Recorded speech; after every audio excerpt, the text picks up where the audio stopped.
Hello everyone, আসসালামু আলাইকুম। কেমন আছেন সবাই? আশা করছি সবাই ভালো আছেন।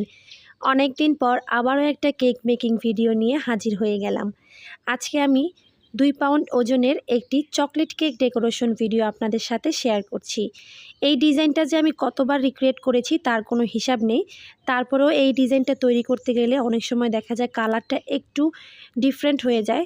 আমি প্রথম অবস্থায় যখন এই কেকটা ডেকোরেশন করেছিলাম, এই কেকটার কালার ছিল একটু বাঙ্গি টাইপের কালার, পিচ কালার টাইপের। তবে এটা আস্তে আস্তে কালারটার পিঙ্ক কালার হয়ে আসছে। তো যাই হোক, পিঙ্ক কালার হলেও কিন্তু এই কালারের কেকটা ডেকোরেশন করার পর খুবই সুন্দর লাগছিল। পিঙ্ক কালার, মফ কালার বা ডাস্টি পিঙ্ক কালার অথবা হালকা যে বাঙ্গি কালার বা পিচ কালারগুলো আছে, এগুলো কিন্তু ডেকোরেশনের পরে খুবই সফট আর সোবার হয়। একদমই হালকা কালারগুলো দিয়ে কেক ডেকোরেশন করলে আমার কাছে পার্সোনালি খুব ভালো লাগে।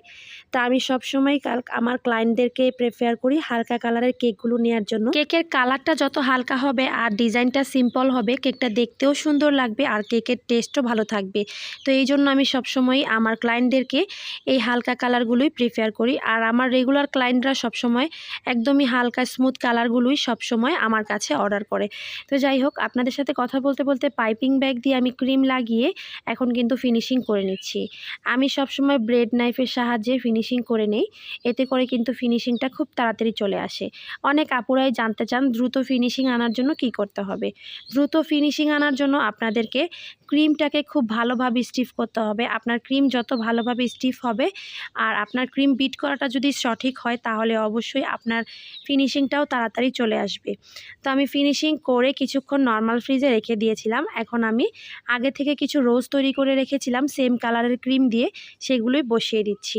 আমি ওপর সাইডে 3টা রোজ বসিয়েছি, নিচের সাইডে 2টা রোজ বসিয়ে দিয়েছি। এই ডিজাইনটা আজ থেকে 6 মাস আগেও আমি অনেকগুলো তৈরি করেছিলাম।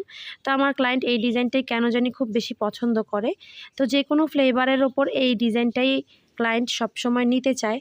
তো একই ডিজাইন বারবার আসলে ভিডিও করা বা শেয়ার করা, এটা অনেকেই আমার ভিউয়ার্সরা হয়তো ভাববে আমি একই কেক আর একই ডিজাইন বারবার তৈরি করছি। আসলে ক্লায়েন্ট আমাকে বারবার একই ডিজাইন সাজেস্ট করে, তাই আমাকেও তৈরি করতে হয়। আর আপনাদের সাথে কথা বলতে বলতে এই তো আমি ওপরে নামটাও লিখে কিছু সুগার বল অ্যাড করে দিয়েছি।